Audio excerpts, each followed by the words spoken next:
Alors bonjour à toutes, bonjour à tous, j'espère que vous allez très bien. Bienvenue dans le Good Morning Market de ce 28 février 2019. Alors nous allons commencer avec le graphique de l'or que nous avons ici sur notre écran. Alors l'or, nous avons envoyé le signal avant-hier, je pense, dans le canal Telegram. On avait vendu sur la cassure, d'accord, de ce triangle. Et les objectifs ont été atteints. Là, actuellement, nous sommes en train d'assister à un rebond. Techniquement, on devait prendre la position à l'achat, d'accord, depuis ce niveau. Vous voyez ça, laisser des chandeliers de retournement des mèches ici. D'accord, là, le prix est l'or est en train de repartir violemment à la hausse. On devait prendre également, on avait la possibilité de prendre le rebond. Là, nous allons attendre la clôture au-dessus pour pouvoir entrer à l'achat. D'accord, parce qu'il y a cette résistance-là, ça peut toutefois repousser ça et nous aurons une mèche en haut. Il est 8h24, donc à 9h00, si nous avons une clôture comme ça, il est possible de prendre la position à l'achat, toutefois pour aller chercher la résistance baissière ici.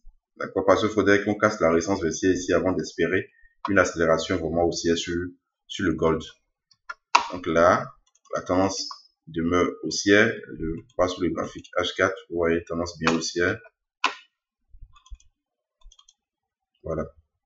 Donc nous allons suivre cela pour voir si nous allons prendre l'achat. Là, le plan, c'est le plan à l'achat. Pour le plan à la vente, il faudrait qu'on ait une clôture en dessous de ce support haussier. D'accord, clôture en dessous, là, nous pouvons prendre la vente.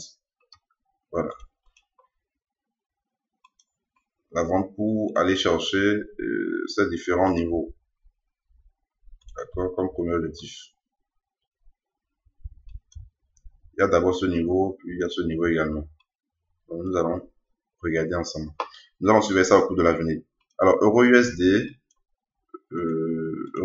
également en train de rebondir sur son support haussier. Je l'avais dit tout à l'heure, je pense. Voilà, Euro-USD ici, tendance ici baissière. D'accord, nous sommes dans un range. Nous avons la formation d'un biseau ascendant, tendance haussière, biseau ascendant ici. Là, nous sommes en train d'assister à un rebond.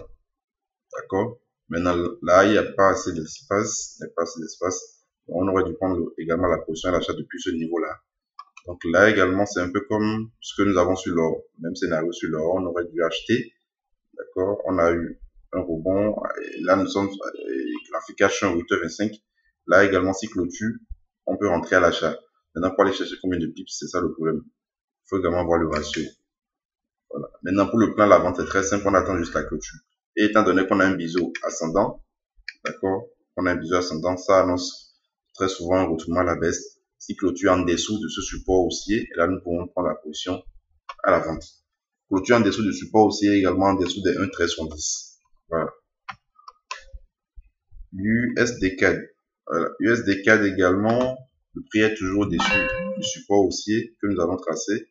D'accord, on a eu rebond, ici, ici, ici et ici. Voilà. Donc là, également, on a raté le rebond. Voilà, on a raté le rebond. Nous sommes en train de casser, le prix est en train de casser une résistance, 1,3164. Il faudrait qu'on ait la clôture dessus pour pouvoir acheter.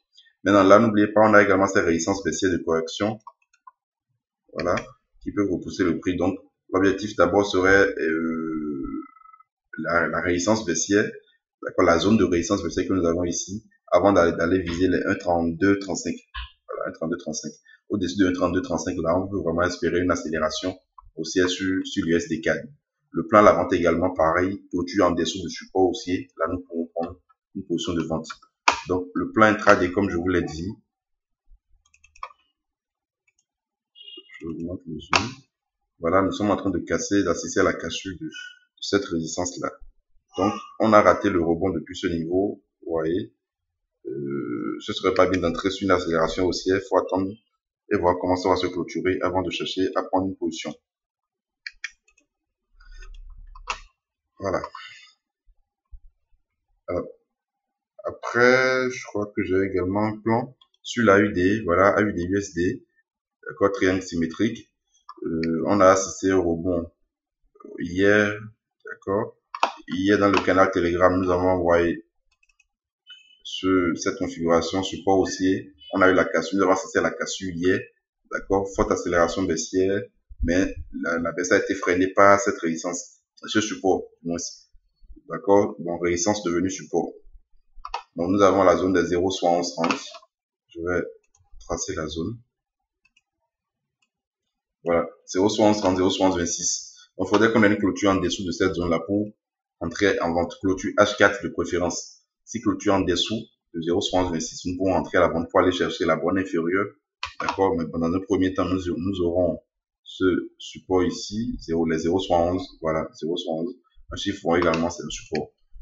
D'abord, nous irons chercher les 0,11 et enfin, nous irons chercher la borne inférieure du triangle que nous avons ici.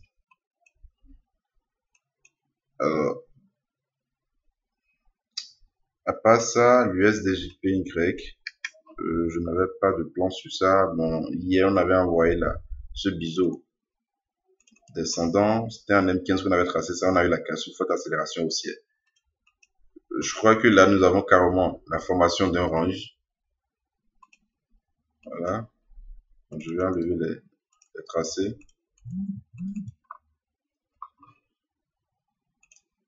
Je vais tracer le range. Voilà. Donc, nous avons un range. Je vais ajouter Shimoku. Nous avons la zone médiane du range ici, qui coïncide avec ce plat qui jaune ici. Alors, qu'est-ce que nous avons comme configuration? Là, le prix est en train de rebondir sur la Kijun. On a déjà eu, ça a déjà même laissé des mèches. D'accord? Très fort pour voir qu'on aille encore chercher la bonne supérieure du range. Tout au moins les 111,06. Voilà. Donc, maintenant, si clôture en dessous, d'accord, clôture en dessous de la Kijun, il est fort probable qu'on aille chercher ce niveau. Voilà que le plat, c'est ça que nous avons en bas ici. Donc, les 110,55, voilà, les 110,55. Nous avons ce niveau également qui va représenter un niveau de support, 110,48. Enfin, nous irons chercher la borne inférieure du range.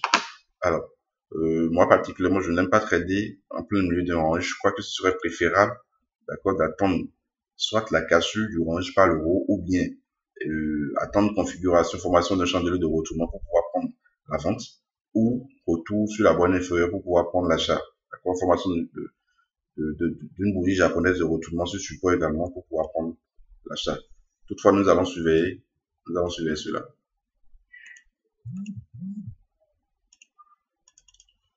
Je crois que c'est tout ce que nous avons prévu pour vous aujourd'hui. Vous allez passer une excellente journée de trading. N'oubliez pas de liker, de partager et de vous abonner à la chaîne et également d'intégrer le canal Telegram. Alors, je profite pour vous informer que notre prochaine entrée est pour le 5 prochain, le 5 mars prochain, le mardi prochain. Pour ceux qui ne sont pas au Bénin, vous pouvez suivre la formation en ligne sur le chartisme, le RSI, d'accord, et également sur Shimoku. Passez une excellente journée.